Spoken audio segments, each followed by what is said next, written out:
Sometimes in life, you find yourself on the right side of the line. We got a trio of threes talking about a four. Just because it's called a stereotype doesn't make it a lie. You can put that on my greatness statue, that quote right there. Live from Texas, this is the Dryline Farmer Podcast.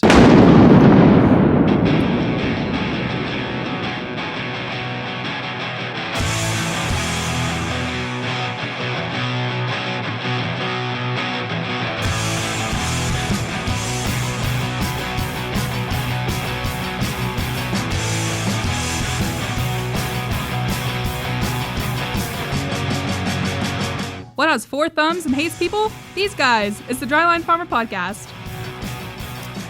Yes, thank you, Ashton. This is the Dryline Farmer Podcast, and we are back in our normal form because I've got my co-host with me, Landon Nolan. Landon, how was your week off last week?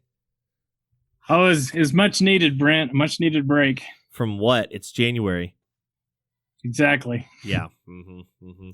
Well, nonetheless, we had Tom Tinseth on last week, and he did more than a good enough job of filling in for Landon. He is quite the conversationalist, quite the hunter, quite all those good things, and he is quite the weather reporter. I actually got a request from somebody on Twitter the other day about what happened to Radar Ricardo, so we may have to get him back into the mix on this here podcast. So he's just kind of been, ever since they built that wall, he just couldn't find a way around it. But he might have an exclusive of trying to get over that thing. We'll have to wait and see how that turns out. But now that we've got a new president, I bet he's going to play. What do you think he's going to do to that wall, Landon? I think it's coming down, Brent. I think he's going to say, Mr. Biden, wait a minute, that's me. Tear down this wall. Yeah, it's gonna be like East and West Germany, man, down in El Paso, just like old Marty Robbins said. But guys, we've got a great little episode this week. We're talking pardons. Now, at the end of all of the presidents' tenures and times in office, they always go on a big pardon spree. And Landon and I are going to go back in history, go back across different popular culture aspects of life, and decide about who we might have pardoned if we had the chance, because we really think they had a bad rap, or they just maybe didn't get due process and a lot of justice in the public eye. So we're gonna pardon a few people that kind of got a bad rap. But before that, Landon, it's pretty quiet right now. I know over here I'm doing a whole lot of stuff in the shop, and I don't mean the farm shop, I mean the woodworking shop. So I get to do projects, and then I get about halfway through them, and then I have to start them over again because I suck at them. But nonetheless, I'm doing that. And are you rebuilding the ceiling you fell through? No, that was all professionally redone. It was funny because the hole looked like a big vagina, but whatever the case, I guess they found a transvaginal mesh and covered it back up in there. So that was a really good bonus for us. But the funniest thing about that is I have one of my real good friends. He did the exact same thing about a week ago at his house. And what was that? Oh, Seth. Yeah, he was putting the Christmas tree up in the attic, and missed a joist, and down through the drywall of the ceiling he came. He didn't fall through just like I did. He got hung up there, but this ceiling was in his garage, so he knocked off something through the ceiling, and it kind of scratched up his lady's car. But anyway, I think he kind of bruised ribs like I did. But he's a vet, so he probably just went down to his own vet clinic and x-rayed himself and gave himself some ivermectin or some, hydroxychloroquine or whatever, that potassium. Took some of that dewormer. Took some of that dewormer and poured it down the middle of everything. Oh, yeah, man, it's a miracle drug. But so he had some sympathy pains with me because he actually went through the same problem as I did. But that kind of landed the thank you, because that kind of leads into some of my problems today. I had what you would call a dementia day or a new president day. I don't know what you call it, but I started out this was yesterday evening. I guess it started all yesterday evening. On our third pot of coffee, we thought we needed one, so because we made pancakes and all that good stuff, I love the breakfast food for dinner.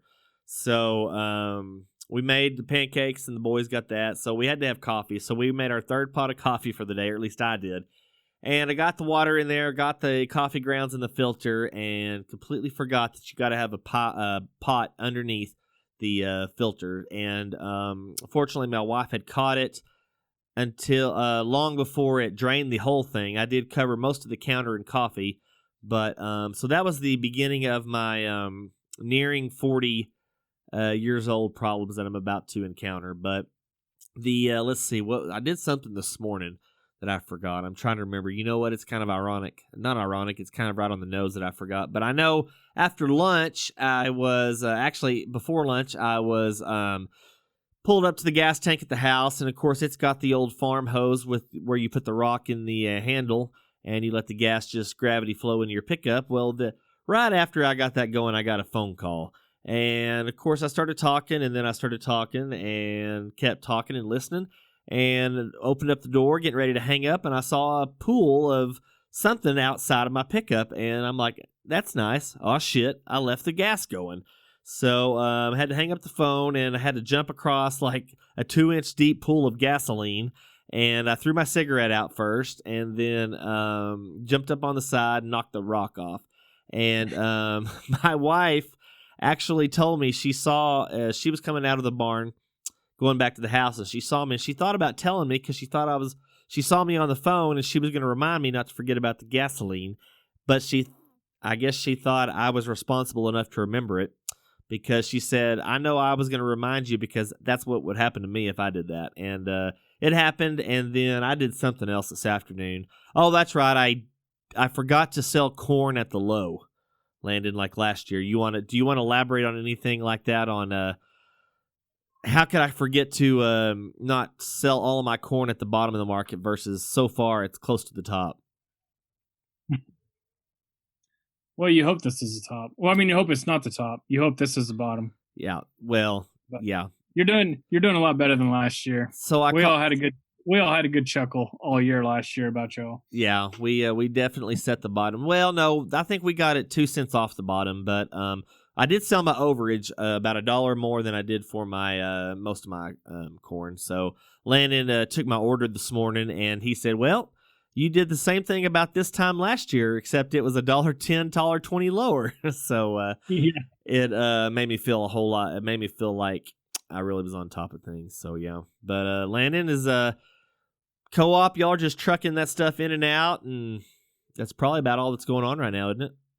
Just shipping grain, trying to add a little value to the bottom line. There you go, making dividend for the growers. So yeah, like I said, it's pretty quiet over here. Landon, did you watch any of the? I'm sure I know the answer to this, but did you watch any of the inauguration today, or was there a rerun of a ShamWow commercial today?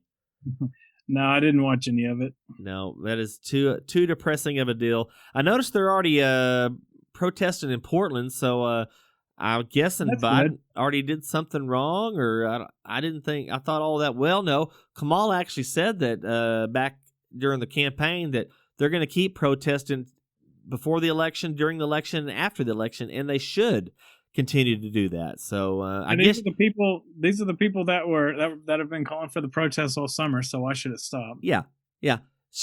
It's ironic that she says that. She said they're going to protest even after the election, and they should continue to do that. I guess she knows that when they become president, they are still going to suck after they get elected.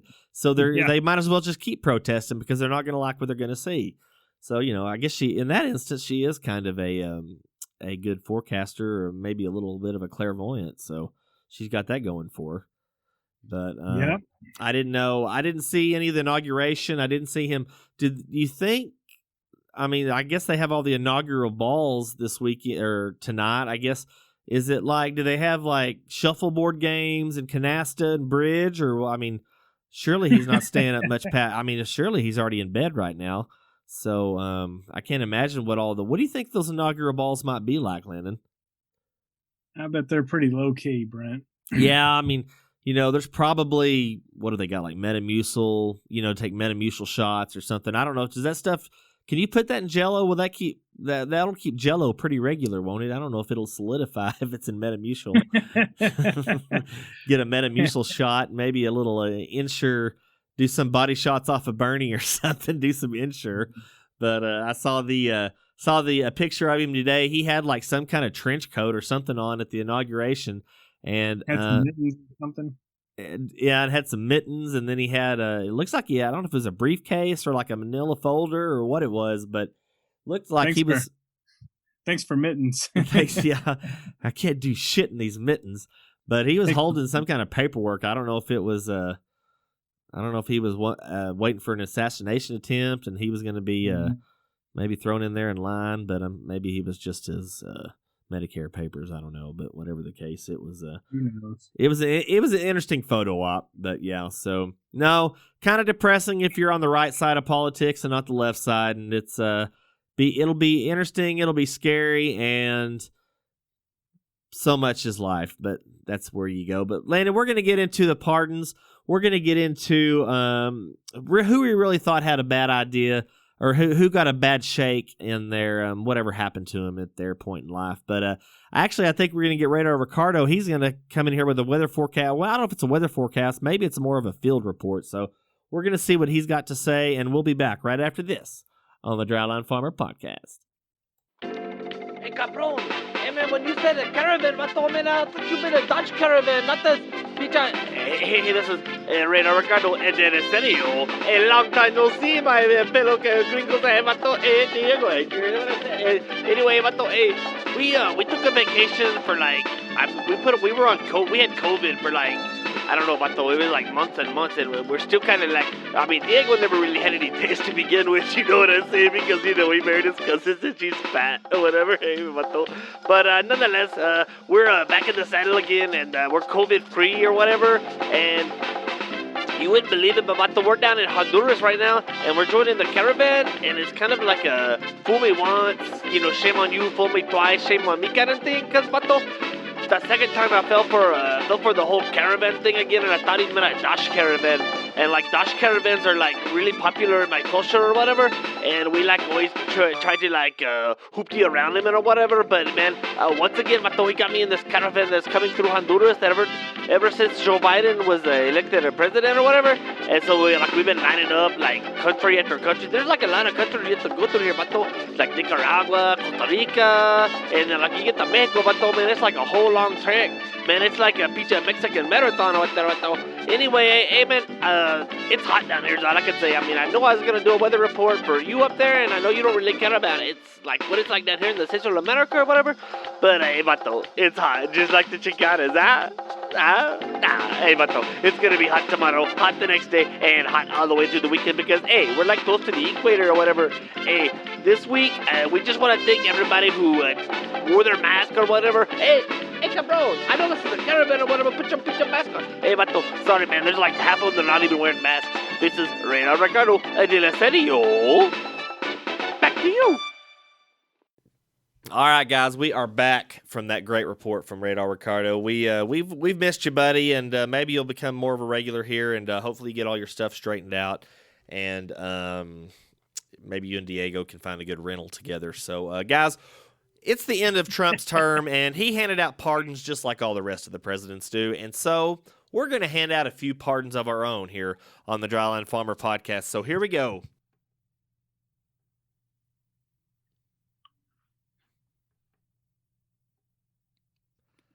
All right, Landon, are you feeling forgiving this week? A little bit. Yeah, that's good. Well, when you're in a forgiving mood, you want to hand out pardons because, as the verse goes, if you don't forgive, you will not be forgiven. So we're going to try to do our best to stay in line with that line of thinking and do some pardoning here as we get on through the podcast. Now, the first one that really came to my mind, it was kind of a no-brainer, was the hunter that shot Bambi's mom. Now, before we started the episode, we were doing some pre-show work, and you were saying it was probably in season, right? Yeah, I'm sure it was in season, and I'm sure the guy had a doe pass. Yeah, a doe permit. A doe. So, did he? Does it show him? See, I don't even know if I've ever seen Bambi. I've probably seen bits and pieces. Do they skin it, or what do they? Do they field dress it right there on the movie, or does that do like off screen? I'm pretty sure the processing scene got cut. Did that hit the cutting room floor? It pretty much just follows Bambi from that point on. Does it, is there any blood or anything like dribbling from the side of the screen? Kind of. You just hear some gunshots, and then he meets a rabbit or something. It goes on from there. What kind of gun did it sound like? What do you think he was using? It's back in the, I'd say probably a 308, maybe a 243. 243. Now, which one has more knockdown? Oh, the 308. But it took the guy multiple shots. I mean, that's... Oh, it wasn't a one shot? I'm pretty sure it was multiple shots. Man, that's pretty... Maybe there was a mercy shot in there. But you gotta... Even back then, you gotta thin the herd. I mean, we're assuming it's not Elmer Fudd, but... Because, I mean, I don't think he ever killed anybody. He wasn't very successful. No. Did he? He had more like a musket. Well, no, he always had the double barrel shotgun, I guess. So he had the old scatter gun. Yeah, he had the scatter gun. So maybe that was side by side. Yeah, I don't figure that Over and Under wasn't coming out yet by then, but nonetheless, you know, if it's in season, you know, and you know, you got the doe tag, and you're gonna field dress it. I don't know anything about deer hunting really. What's the regulations on a tagging a deer once you shot it? You got to do it right then and there, or what? Oh yeah, pretty quick. I mean, put the tag somewhere before the game warden shows up. I'm sure they just took it to a processor and got some summer sausage made and called it a day. Got a little jerky. Do you think it was the Acme processing facility? Yeah. Definitely. Definitely was. I imagine it would be Wile E. Coyote's Acme processing facility. But so yeah, I mean, the guy was really following the law. He was just doing his own thing, and I mean, just so happened that Bambi's mom had to be out there grazing in the lilacs and daffodils and the open pasture. And I mean, hey, you stick your head where it doesn't belong, it's going to get shot off. So you know, if you're a mama deer and you're going to be teaching your kid life lessons during the middle of deer season, lesson 1 should be to not go out in the daytime. To hide, you know, or at least duck. Yeah, you beat me to Lesson 1. I don't know how deers talk, but it's like lesson 1 is duck, you know, and then at least rule number 1: only hang out with people that are bigger targets than you, and then boom, buck for the duck for the buck. That should be the saying of every mom that talks to their, especially. Probably right before that, she's probably like, "We're good. I mean, I'm a doe, and you're just a little fawn or whatever." Now, was he a doe or a buck? He's a buck, man. He's a he buck. grew horns later. Oh, okay. He had a girlfriend, I think, or a wife. I don't really know what deers do if they get married. Or, I don't know. Well, they probably don't even identify until they're 6 months old or something. So, you know. What do they call marriage in deer talk? The rut. The rut doesn't sound good. knocking antlers or something. Dude, he got horned up or something. I don't know what it is, but whatever the case, the hunter that shot Bambi's. Could you imagine if humans had a mating season? Like you can only mate during this time. Yeah, well, they do. It do. For men, it's every day. And for women, it's just whenever they feel like it, you know. So for men, it's their birthday. They're always in heat. Men are always in heat. For men, it's their birthday or when they finally redo the bathroom. There you go. Or finally finish those shelves you've been working on for all winter long. So yeah, one of those cars with a bow tie on it. Again, if you ever bought your wife or girlfriend a car with a big bow on it for Christmas, chances are your neighbors hate you too. So. What state do you think Bambi took place in? I'm gonna say, I want to say Kentucky, but I'm not for sure. They're good. Is Bambi a whitetail or is he mule deer? No, he's an axis. Well, I think he's an axis deer. And it's open season all year long on those. Axis deer. Did you look that up? You had to look that up. I have before. Wasn't he the one with like the spots on him? What kind of deer was Bambi? I'm going with axis deer. I think he had a little white-tailed deer. What? The problem with Bambi. There is a whole article about this. This one says, in the original book, Bambi was a roe deer, a species native to Europe, but Disney decided to base the character on a mule deer from Arrowhead, California. What is Bambi syndrome? A quick definition of Bambi syndrome: a disorder in which you just can't deal with reality and nature as it is, and so throw away any semblance of rationality or observation in preference for a fantastical Disney-like fairy tale sense of reality. Or in other words, you're also known as a psychopath. So, dude. That's bullshit. Bambi was an axis deer. He had all the freaking spots on his body. I don't know. All right, I'm gonna pull up axis deer, and we're gonna see what it looks like. Like the axis powers. Exactly. Let's see. This one says a cheetal. That's an Australian deer. Are there wild axis deer in Texas? They have been roaming in Texas since 1932 when they were brought in as a game species in South Texas. In time, many axis escaped and eventually created feral populations. Just look up axis deer images and it'll show you pictures of them. Yeah, that's what I'm looking at. Yeah, you're right. It's got this one says cheetal. And then look up an image of Bambi.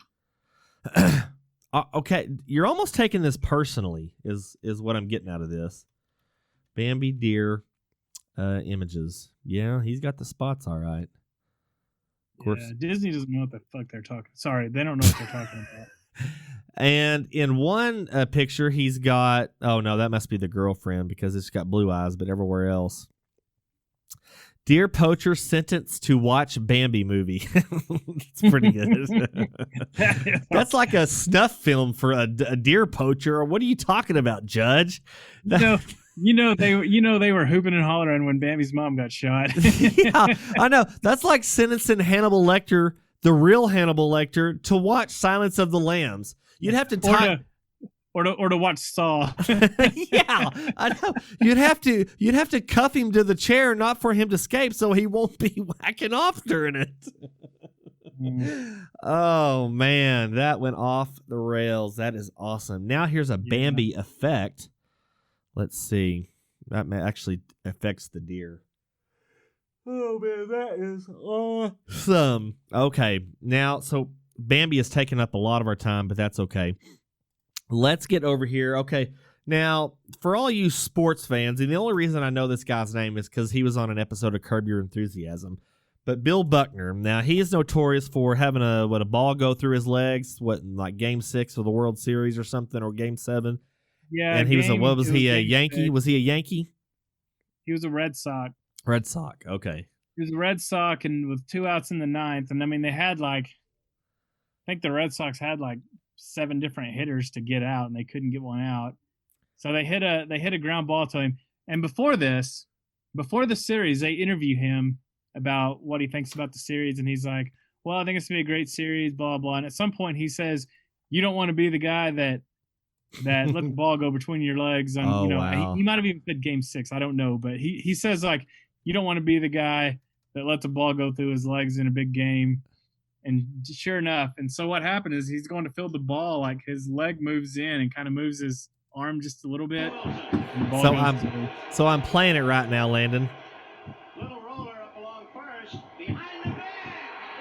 Oh wow, and it just goes right down inside the foul line. So according the Mets. The guy that hit that, he claims that he was still going to beat that out. He was still going to beat the throw?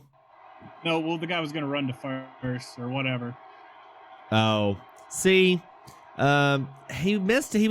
Buckner was standing right next to first base, so he wasn't gonna outrun that fielded ball. He was back a little bit. It's hard to know. Yeah, we'll never know. Well, whatever the case, I would pardon him because I mean, what'd you just say? They had 7 players to get out and they couldn't get one. Yeah, and the guy had well over 2,000. And the guy should probably be a Hall of Famer if it's not for that play. Also, little Seinfeld humor. Keith Hernandez was in the locker room, really drinking a beer with his uniform off. If this story's true, I'm sure it's totally false. And one of the guys had to go down and get him because he had to come up and bat again. He was getting ready to go home. Oh wow! They thought the game was over. The Red Sox couldn't get an out. A batting average of 289 career. 2,700 hits, 174 home runs, and 1,208 RBIs. How many runs did he score? RBIs 1,208. Doesn't have runs right here. 174. He was an All-Star in 81 and the NL batting champion in 1980. But he changed quite a few teams. Let's see. Yeah, he played for the Dodgers, I think, for a while. So he played for the Dodgers. He drafted by the Dodgers, went to the Cubs, Red Sox, Angels, Royals, and back to the Red Sox. So he died. Wow, I didn't know that. Died 2 years ago. Yeah, a couple years ago. Huh. He scored over 1,000 runs. Yeah, he should. Yeah, I 2,700. think That's Lewy he could body eat this in the Hall dementia. of Oh, Fame. wow. Huh. He almost had 500 doubles. Wow. That is crazy. Charlie Sheen purchased the Buckner ball at auction in 1992 for $93,000. Huh. Made a cameo appearance in the comebacks and Curb Your Enthusiasm. Let's see what Lewy body dementia is. Just typical dementia. Yeah. Wow. So we're definitely going to give Bill Buckner a pardon. Just if nothing else, he went out on a very tough way to go out, and he wasn't very old either. He was only, only 69 years old or something. He was, let's see, born in 49. Yep, 69 years old. Died in May of 19. So Buckner, rest in peace, brother. Okay. Now, this name is probably not super well known, very famous, but Landon, I know you're a big Teen Mom watcher. I know you binge on Teen Mom too, don't you? That and Teen Wolf, yeah. Teen Wolf, yeah. Well, so Janelle Evans, now she was not a character, but she was she wasn't a contestant either. But let's see, Arrest. But she was a star on Teen Mom 2. So she got arrested, and it's really the arrest of her is really not as good or as I don't want to say poetic, but her husband or her boyfriend, maybe baby's daddy, I don't know. Whatever the case, he got arrested for running a meth lab. Now, I'm sure he wasn't a who's the guy on Breaking Bad? Walter White. But how many of the girls on Teen Mom, I mean, it's got to be a 50% shot that their boyfriends are going to be meth, if not a meth head, probably more like meth runners, I would think. I mean, it just kind of goes hand in hand with it. Probably some meth in there. Probably some meth in there. But let's see if we can look her. So her first arrest, Janelle and her then boyfriend Kiefer Delp. Yeah, he needs to be arrested just for that name. Were arrested for allegedly breaking into a neighbor's home in possession of drug paraphernalia. She later pled guilty to the second charge and was sentenced to 12 months probation. Okay. This is in October 2010. This is after February 2010. Then she was in a cat fight in March of 2011. And then August of 2011, she was arrested once again, this time for not abiding by the terms of her probation. And she was testing positive for marijuana and opioids. Let's see. She got arrested again in January 2012. Got arrested again in January of 2012. Then she went nearly 2 months without getting arrested before her former boss accused her of cyber stalking. So do you think it was the meth lab boss or like the producers on Teen Mom 2? They needed some ratings. Let's see. In May of 2012, she said yes. She accepted her proposal amid her tumultuous relationship with former boyfriend Gary Head. These are porn stars. Gary Head, and they still got pregnant? Gary Head, and what was her first one? Kiefer Delp. Yeah, these are porn stars. Janelle accepted his proposal. The engagement, however, was called off 2 weeks later when she accused Gary of stealing a necklace from her. Every time it happens like that. What about some good court movies? Would you pardon the guy that ordered the Code Red? You can't handle the truth. You know, there's a lot of circumstantial evidence in that. Didn't it end up, what was it, hazing or was something because the guy was failing or whatever? Well, he lost the trial because the guy confessed at the end. Oh, that's true.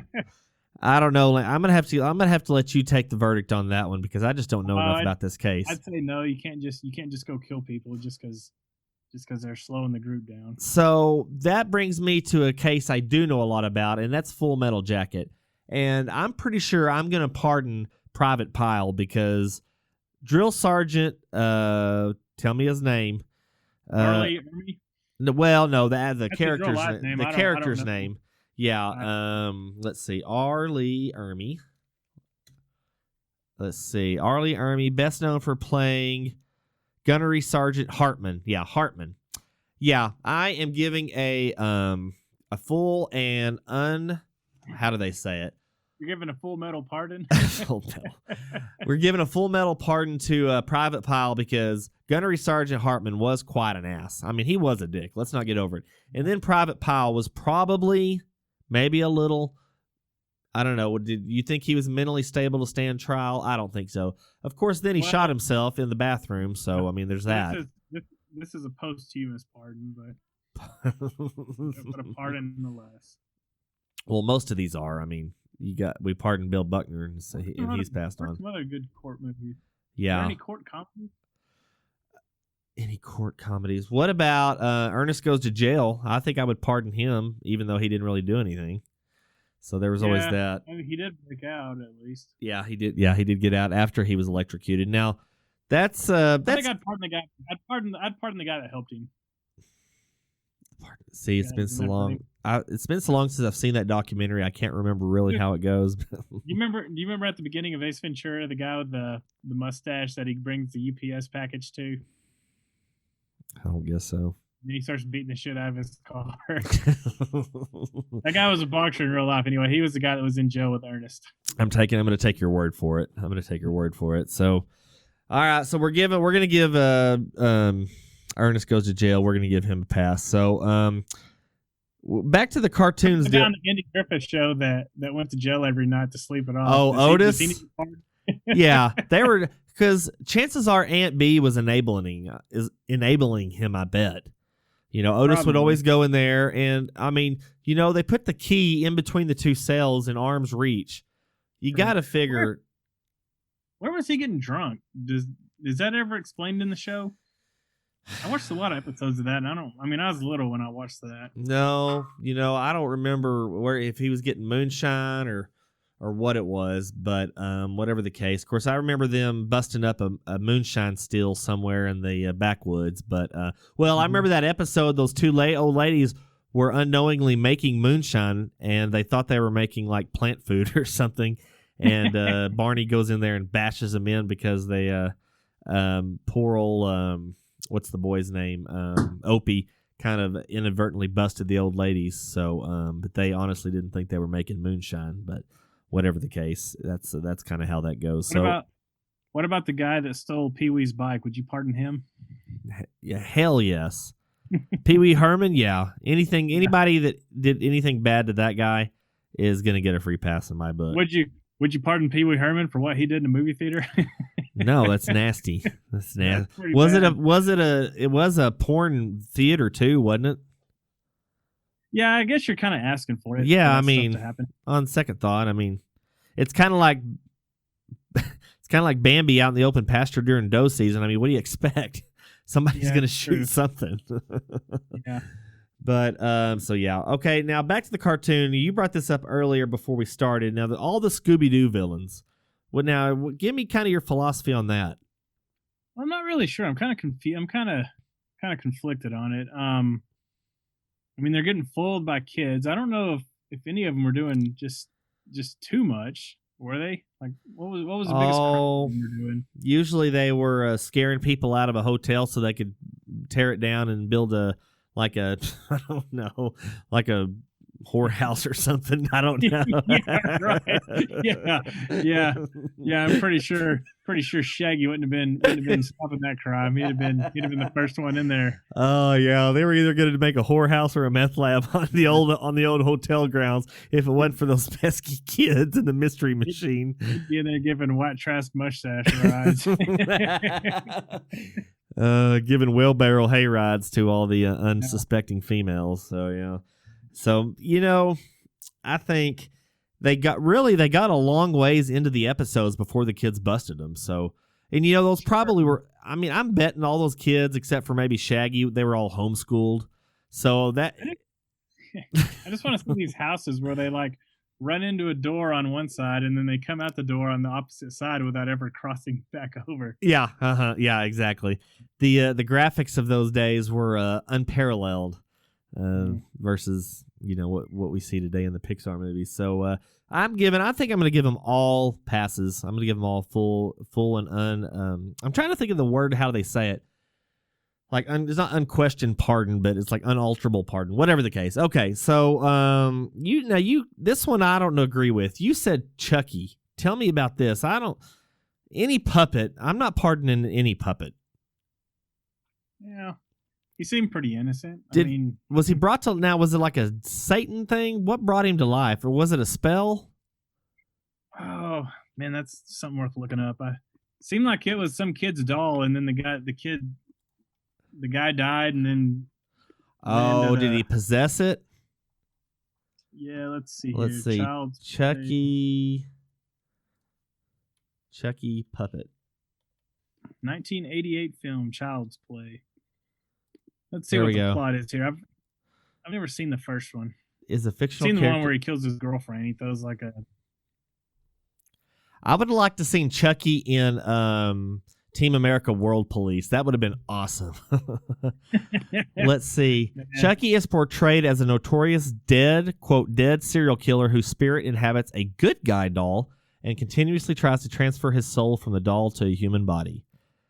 Yeah, Charles Lee Ray, a fugitive and serial killer, is chased through the streets of Chicago, who shoots him multiple times and hits him. Charlie's accomplice, Eddie Caputo, escapes, breaks into a toy store where Mike shoots him again. Charles, realizing he's dying, performs a Haitian voodoo spell to transfer his soul into one of the good guy dolls. Now, it wasn't the doll's fault. So the guy committing the crimes was dead. This still him. I'm not pardoning him. But what I will not pardon either is the Seed of Chucky. I think this is about the 5th installment of the Chucky series. That's just too on the nose. We've already gone over Pee Wee Herman and who else got busted for doing that? I know some perv, but whatever the case, Seed of Chucky does not sound like a mainstream movie. And then there's Cult of Chucky. Man, there's all kinds of them. Bride of Chucky. In the 19 remake of Child's Play, Chucky is voiced by Mark Hamill. Wow. Oh. Freaking Luke Skywalker. That is awesome. And you're gonna give him a pardon now. Yeah, no. Okay, Brent. Here's a big one since Christmas is over now. Would you pardon the Wet Bandits? or the Sticky Bandits? Well, I'm going to pardon the Sticky Bandits first because, if the guy's going to rob me and then he's got to cause all that water damage to my house, I'm not going to be happy. If he takes some, if he carries off a safe, but, if he's just got those double-sided taped gloves that he's got on his hands it looks like that athletic tape that they wrap everybody's ankle, all the offensive line's ankles with. That's pretty intuitive. That's pretty, it's not too novel. It's actually pretty practical. So I'm going to go ahead and... Good idea. Yeah. Yeah. So, if you're in the biggest friggin' toy store in the world and all you have to do to break into it is hide out in some doll houses, yeah, and pretend you're mannequins inside a toy house, your security sucks. Something awful. If one of the criminals is dumb enough to ask where the bathroom is in his toy house, then yeah, you're getting foiled by those guys. I'm calling that's one of those what we call a plot hole. In that whole movie. I think I'd put Mr. Duncan in jail. yeah, Mr. Duncan. Oh man, what a loser that guy was. Tomorrow morning we're gonna take like $80,000 to a child's hospital. Should we leave somebody there overnight? Nah, let's just go home. Do we need any night watchmen? No, we're gonna leave. We're gonna leave it in this 1930 cash register with no lock on it. It's Christmas Eve. Get the hell out of here. Nobody's gonna do anything. Are you kidding me? Should we hide it in a box that you can't see into? No, we got this good glass one here. Let's look at all this money. Yeah. Jeez. So many plot holes in that deal. So many plot holes. Let's see. Now, this one's a little darker. Now, the Batman movie series. Now, of course, everybody loves the Joker. The Joker's probably, he's certainly a villain. He's a super villain. I don't know if what do they call it? not the anti-villain, but he's a villain, but people still like him. Maybe it is an anti-villain. I don't know. Whatever. But you think you should pardon the Joker because allegedly he killed Bruce Wayne's parents? Some jokes go bad. Oh, gosh. Some of them just fall flat right into the back alley. So. Right. No, I don't. I wouldn't give him a pardon. I wonder, are there any Batman villains you would pardon? It seems like, seems like Catwoman gets the pass in all of them because Batman's always trying to, do her. Yeah. Well, I mean, or Robin. I don't know. The Riddler. I don't know. I mean, if he's got some good jokes or good riddles, I mean, that's kind of something to look up to. I hate riddles. I'd put that guy away forever. Especially if it's Jim Carrey. So maybe the Penguin? Yeah, I know. Yeah. Mr. Freeze. Mr. Freeze. I wouldn't let any of those guys go. That movie blew ass. No, that sucked on skates. Yeah, pretty much. So I think those are all going to go away to Arkham forever. Maybe the Penguin. Yeah, I don't know. He was a sewer dweller, wasn't he? Yeah, he was a sewer. Danny DeVito, golly, I didn't know you could make something ugly look that much worse, but they did a good job of it. Even the guy that played him in the series, the guy that was Rocky's manager in the Rocky movies, Meredith, he was a good Penguin too. I didn't know. Speaking of Rocky, would you pardon Ivan Drago? Probably. Just because of that stupid Irish mix. No, Stallone was. I guess he was Italian, wasn't he? Yeah. Yeah, he's an Italian stallion. Yeah, Italian stallion. I mean, you do probably sign a waiver when you step into the ring. Well, yeah. I mean, you got to waive all liability to the promoter because, I mean, they're not going to play for that. So, plus, you did get to hang out with James Brown right before that. That's pretty cool. Yeah. Well, what about didn't Apollo Creed kill what's his name? No, Mr. T. Mr. Or T. Clubber Lang killed. Helped kill Mickey, the trainer. Oh, okay. They got in the shoving match, and then Mickey went back and I guess died of a heart attack, I suppose. Oh. Well, now, who didn't he kill one of the guys, his wrestler, his boxing buddy didn't get killed by the Russian guy in the ring? Apollo Creed got killed by him. Oh, Apollo Creed did. Okay. Yeah. See, I'm not. That was the 80s, man. And you and I are like a year or two apart, so.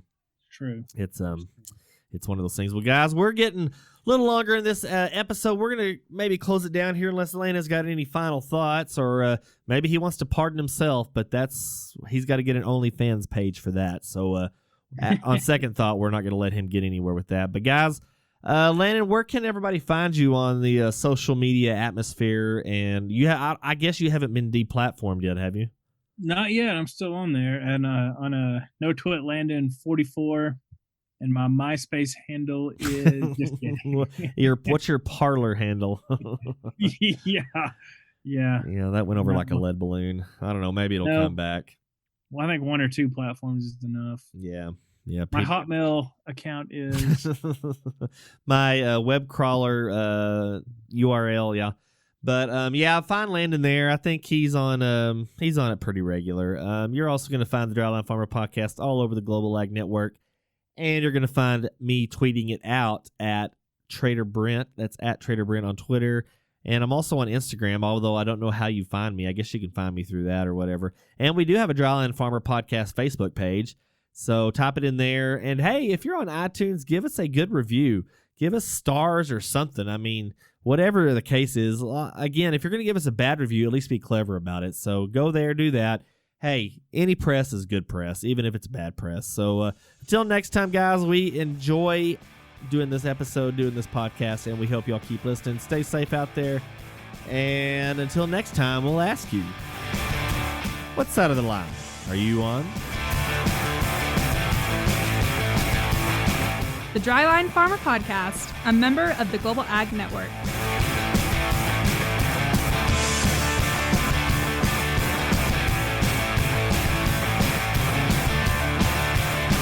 There's podcasts, and then there's this, the Dryline Farmer Podcast.